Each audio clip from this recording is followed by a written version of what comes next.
Bago magsimula ang video na ito, sana mag-subscribe kayo at follow sa aking channel, Breeder Adventures TV, para sa mga latest news at issue na nangyayari sa bansang Pilipinas. Maraming salamat po. Isang issue na naman ang ating babalikan, kung saan nagalit si Senator Raffy Tulfo sa mga tiwaling pulis sa loob ng Senado. Parang inang Ay to. kang painbok-inbok ka pa dyan, anak ng baka. Ha? Wala kang hiya, patrolman ka pa lang, ganun na ang style mo. Ayaw mo palabasin katotohanan. Gagamitin pa ninyo yung korte. Ano, pulis kayo? Hindi. Inimbitahan ang mga ito kasunod ng mga reklamo at pagtuturo ng mga biktima na sila ang diumano nangikil at tumakot sa mga biktima. Hindi naman nagdalawang isip si Senator Raffy Tulfo na gisahin at usisain ang mga pulis dahil naniniwala siyang may magik-magik na namang nagagawa sa loob ng himpilan ng mga ito. Hindi niya tinantanan ang mga ito at lalo siyang nagalit nang hindi nagsasalita at nagpapaliwanag ng maayos ang mga pulis na ito. Halika at panoorin ang video. Parang inang Ay to. kang painbok-inbok ka pa dyan, anak ng baka. Ha? Wala kang hiya, patrolman ka pa lang, ganun na ang style mo. Ayaw mo palabasin katotohanan. Gagamitin pa ninyo yung korte. Ano, pulis kayo? Hindi. Ha? Alam ko, kayo susungko. Kayo ang lumapit doon sa piskal na ang piskal ay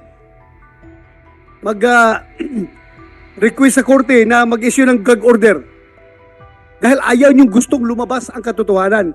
Yan ang totoo. Ginagamit pa niyo ang korte para mag-issue ng gag order.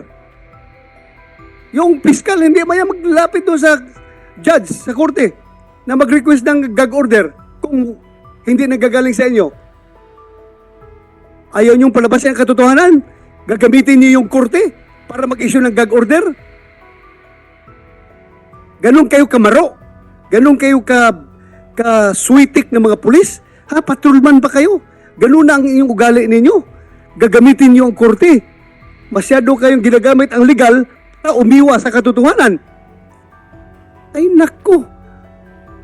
Not in this committee ha. I tell you kayong lahat. Lahat kayo nandito ngayon. Kayo papunta pa lang kayo sa inyong serbisyo ng pamulis. Ako, hindi ako pabalik lang, kundi nakauwi na ako. Tapos na ako dyan. Kaya, hindi nyo ako maluko. Huwag nyo akong lukuhin dito. Papunta pa lang kayo. Ako nakabalik na. Ha? Kaya huwag nyo akong lukuhin dito. Gagamitin pa yung korte, magpa-issue ng gag order na yan para hindi lalabas sa katotohanan. Do you know, ma-overpower ng RTC na yan, yung Senado, yung Senate Inquiry. There is a Supreme Court ruling to that effect. Hindi ba nyo alam yan? Ngayon, I'm telling you, hindi kami covered ng gag order. Kaya magsalita kayo para lumabas sa katotohanan. Huwag kayo magtago-tago dyan sa mga gag order na yan. Puro kayo sinungaling. So saan kayo nung panahon na yon? Ikaw, Kalaw. Mr. Chair, Nasaan ka? pwede makasing. Yes, go ahead. Tao mo pala itong apat, mga operatiba nyo, Captain Susongko. Di ba standard operating procedure na kapag meron kayo ino-operate, gumagawa kayo ng mission order? Am I right? Okay, so meron mission order itong apat sa pag-operate kay Mayo. So you have that document. Yes, Your Honor. Lahat naman ng trabaho, sir, documented. So if you can provide us that kind of document, mission order, na sila ay inuutusan doon sa dokumento na yun, i-operate si Mayo, then yan na po yung sagot, Mr. Chair. Kasi No, may Your mission Honor. order pala. Andun yung pangalan ng The tatlo. pre-operation Yes. from the, to the PIDEA, Your Honor. Yung pre-ops galing, Meron kang pre-ops. yes, sir. At nakalagay yung pangalan nila na mga operatiba that will Yung- operate Mayo. Yes, sir. Okay. Ayan na yung sagot, Mr. Chair. Yun nga, alam nga naman, Superman itong si Susungko. Siya lang mag-isa nag-aristo kay Mayo. So, kayo, hindi kayo kasama? Hindi, yun na nga, Mr. Chair. Yun ang sagot. Nandun na sa pre-op, sa dokumento. So, ang ano ko lang dito, bakit magsisinungaling itong tatlo? Meron siyang reason kung ba't sila magsinungaling eh. Meron, What- meron. We need to find out, why are these three lying through their teeth? Wala pa kayong kwan ha. Hindi pa kayo arestado ngayon ha. Hindi pa kayo nakakulong sa BGMP. Kaya pwede ko kayo ikulong sa baba. Magsabi kayo na totoo ngayon, bakit naglalay kayo? Bakit ayaw sabihin ng katotohanan na hindi nakasama kayo ni Susungko pag-aresto doon sa Bangbang? May dokumento na nga eh. Sagutin mo muna, nasan ka nung October 8? Sino yung sumasagot yung... Go. Kalaw. Nasaan ka nung nag-operate si Domingo? Si Susungko? Sa Bangbang? Your Honor, I invoke my right against self-incrimination po. Patang inang Ay to. kang ka, pa-inbook ka pa dyan, anak ng baka. Ha? Wala kang hiya, patrolman ka pa lang, ganun na ang style mo. Ayaw mo palabasin katotohanan. Sige, bago ko kayo contemplate, inbook ka dyan. Bugarin, nasaan ka? Bakit ang pagsasabi ng totoo kung nasaan ka, makakasira yan sa buhay mo? Ha? Oh, saan ka? Bugarin, saan ka? Your Honor, I invoke my right against self-incrimination. Sige, pakulong na Sige. lahat yan. Bayeta, saan ka? Nung nag-operate si Susungko. Your Honor, I invoke my right to remain silent, Your Honor. Sige, inbook kayo ng inbook. Carolino, Honor, I invoke my right against self-incrimination. Ano? bakit? Uy. Ano sinabi mo, ano? I invoke my right to remain silent, Your Honor. Is arresting, pusang alaws, is arresting Domingo ay Mayo na mayroong 1 ton ng shabu. Ikakasira ba ninyo yan? It is your accomplishment. You must be proud of it. Dapat ipagmamayabang niyo yan sa buong mundo. Bakit ngayon invoke na kayo ng invoke ng right to against self-incrimination? Bakit yun? Naawa ako sa inyo ba? You are ill-advised. Mga patrolman. Naawa ko sa inyo, you are ill-advised.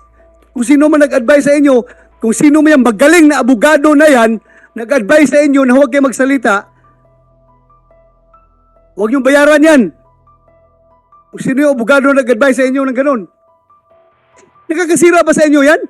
That is a big accomplishment. Nakahuli kayo ng 1 ton ng Cebu. Bakit ngayon ayaw niyo sabihin kung kayo nakahuli kay Mayo? So, meron kayo tinatago. Bakit ayaw sabihin na kasama kayo paghuli ni Mayo? Alam si Susungko lang ang maghuli noon. Superman siya. Siya na nag-drive. Siya pang tatalon sa sasakyan. Siya pa mag-aristo kay Mayo. Siya pa magkarga kay Mayo sa sasakyan. Ganun na lang ba siya ka Superman? Lahat kayo ngayon, yung mga inbook na yan ninyo, makikita yan sa CCTV, ha? Alam mo, Mr. Chair, the reason why these four are lying, para ma-dismiss si Mayo. Mati-technical. And then another thing, these four, tama lang po yung ginawa ng abogado. Kasi ang end game dito is ma-dismiss si Mayo. Itong apat, they were given a deal that they cannot refuse. Yung parang sa mafia. Go ahead, excuse me. Your Honor, pwede yung magsalita. Yes, go ahead. Your Honor, pinaprotekta lang namin yung kaso na di ma-dismiss, Your Honor. Anong kaso na hindi ma-dismiss? Yung sinampa namin kay against ni Atadero, Your Honor. Kaya Tadero. Yes, Your Honor. O ngayon, madidismiss pala yun kung magsasabi ka na totoo. Ayaw namin masira, Your Honor. At Ha? ayaw namin masira, Your Honor, at makalabas siya, Your Honor. Kasi O ayaw makalabas. Ngayon, you're lying before this committee para no, Your hindi siya makalabas. No, Your Honor. Ano? Your Honor, kami po yung vital witness, Your Honor, sa kaso kay Atadero, Your Honor. Kayo ang vital witness. Bakit masisira ba ang Yes, kaso Your Honor. ninyo sa korte? Kaya Tadero kung magsabi kayo ng totoo dito. So meaning, drawing yung ginawa ninyo na kaso laban kay Atadero at kay Mayo. No, Your, That's all. no, Your Honor. Oh, bakit? Bakit? kung anong lalabas sa committee hearing na ito, ikakasira sa kaso ninyo laban kay Atadero at kay Mayo. Yan ang ibig mong sabihin. No, Your Honor. Oh, bakit ayaw magsalita? Sabi mo nga, ayaw magsalita dahil ayaw mong masira ang kaso ninyo laban kay Atadero. So kung magsabi ka pala ng totoo dito, masisira ang kaso na ipinail nyo kay Atadero. Is that correct? Your Honor, yung hinuli namin is si Atadero, Your Honor, hindi si Mayo, Your Honor. Ibang team yung nakahuli kay Mayo, Your Honor. Sinong nahuli mo? Si Atadero, Your Honor. Atadero, saan yun nahuli si Atadero? Saan yun nahuli? Sa, ano, Your Honor. Saan? Sa WPD Lending, Your Honor. WPD. Ngayon, ikakasira pala ninyo yun. Kung magsabi kayo na totoo. Ay, Your Honor, sinabi naman namin na hindi kami yung nakahuli kay Mayo. Kay Atadero kami, Your Honor. Sige. Pagbigyan natin yung sinasabi mo ngayon, ha? Malalaman natin yan mamaya. Malalaman natin yan mamaya yung katotohanan. Kasi As I have said, ha? Papunta pa lang kayo sa serbisyo ako, nakauwi na ako. Kaya hindi nyo kumaluko kung ano yung pinagkukover up ninyo dyan. kaya nga, Mr. Yes. Chair, I don't see the connection na sila naman talaga ang nag-operate kay Mayo as per Captain Susungko na yung kanilang Kapag lumabas si Sergeant Mayo, please, huwag ninyong i-release kaagad. You call up General Angkan, our Sergeant at Arms sa Senado, para i-turn over yung custody sa kanya. As far as you are concerned, he is free as a bird. But as far as the Senate is concerned, his contempt order is still in effect. So we will have to take custody, physical custody over Sergeant Mayo. Sabihan mo yung boss mo sa BGMP na huwag niyong i-release yan kapag may order na yung korte na dismiss yung kaso. Call up Sergeant at Arms at kukunin namin yan. Okay? Thank you. Mr. Chair. Yes. Tutuwa si Mayo. Kasi sa BGMP, walang electric pa nga dito, aircon. O, di ba? Naka-aircon ka, Sergeant Mayo, tapos masarap ang pagkain dito. Tingnan natin.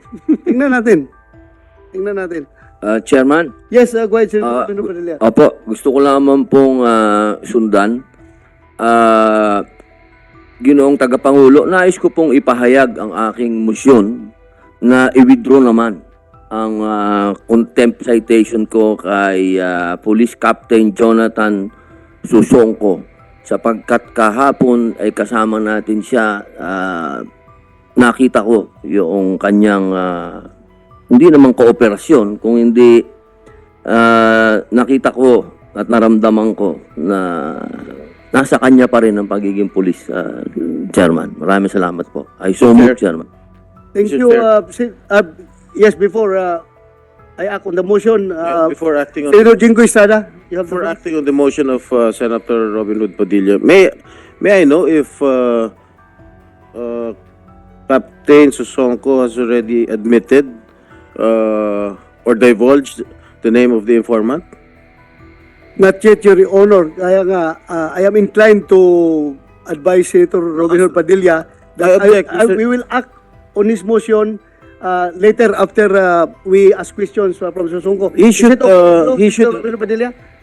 He should reveal first the identity of the informant before you act the motion of Senator Robin Hood, because I will object to that. Yes, I agree. I agree. And Senator Robin Hood Padilla is amenable to that. He agree with that. Yeah, he's very much agreeable with your comment, Senator Jingo Estrada. So, As long as he reveals the true identity of the informant, if he does not want to reveal, he must be kept in jail. yes, Susungko, you answered the question of Senator Jingo Estrada so that I can act on the motion of Senator Robin Hood Padilla. If I'm not satisfied,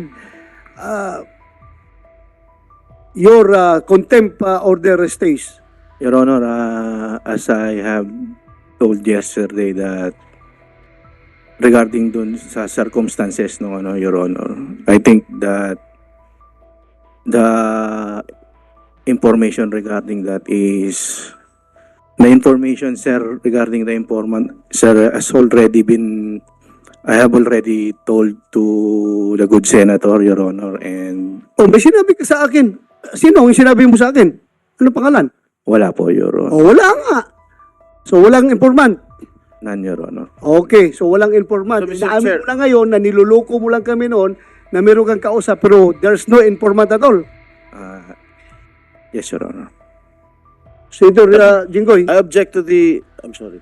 I object to the motion of Senator Robin Hood to lift the contempt order against Susongko.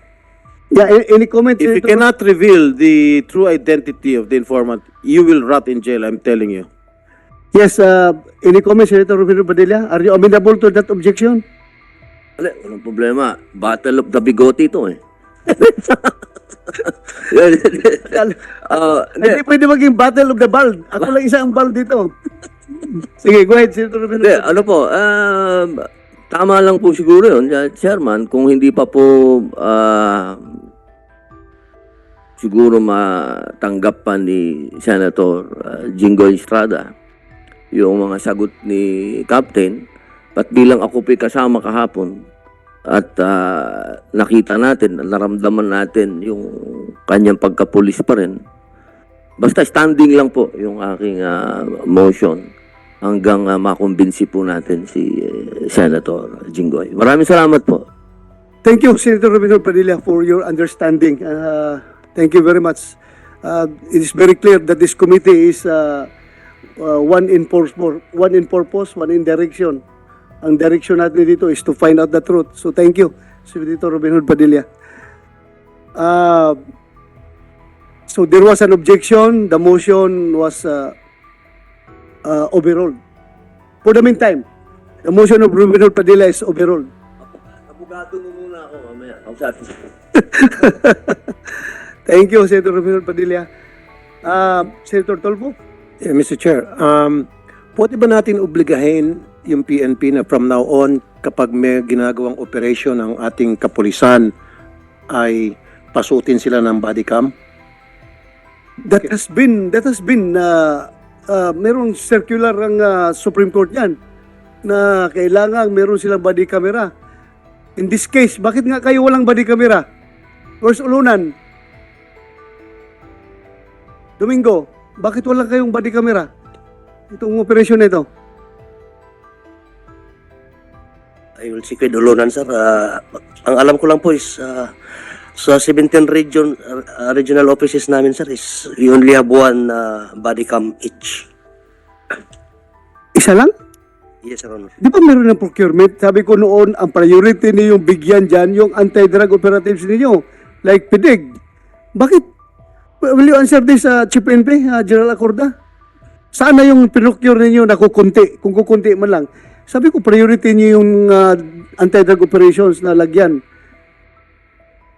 Yes sir, originally mga 41,000 yung request natin but ang na-procure natin is more or less 2,000 plus. But because of there was no further subsequent purchase in the succeeding years, sir. Way back, medyo matagal na yung last procurement. But even in the absence of this body-worn camera, sir, may inaalawang Supreme Court na specifications using other devices to record yung operations, Like sir. cellphone. Yes, sir. So in this case, General Domingo, may cellphones kayo na ginamit? During the operation? Affirmative, Your Honor. Affirmative. So saan yung recording yan?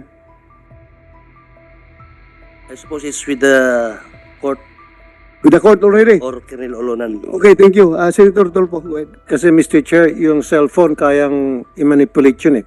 Kayang i-delete yun, kayang i-edit yun, maraming pwedeng gawin. Whereas dun sa body cam, hindi eh. So siguro kay General Acorda, sir,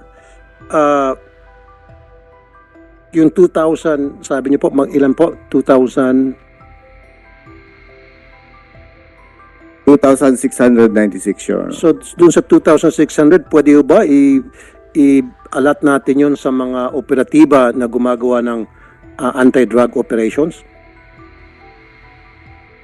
Yes, sir. Actually, it was equitably distributed to operating units and in the different regions and some of our national support units.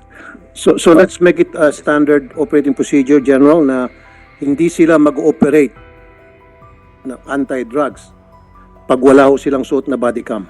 lahat po ng operatiba from now on, hindi sila mag-ooperate pag wala silang suot na body cam, issued body cam by the PNP. Actually, this is a requirement, Your Honor. And as a matter of fact, we are encouraging, there is a protocol there na pag kulang ang camera, we can borrow from other units. Ilalagin lang doon kasi these are all recorded kung saan magagamit po yung camera, Your Honor. Well, dito sa nangyari, walang body cam, General. So, kapag halimbawa may operatiba na matigas pa ng ulo at hindi po nagsuot ng body cam sa kanilang ginawang bypass operation o raid, dapat po automatic may parusa.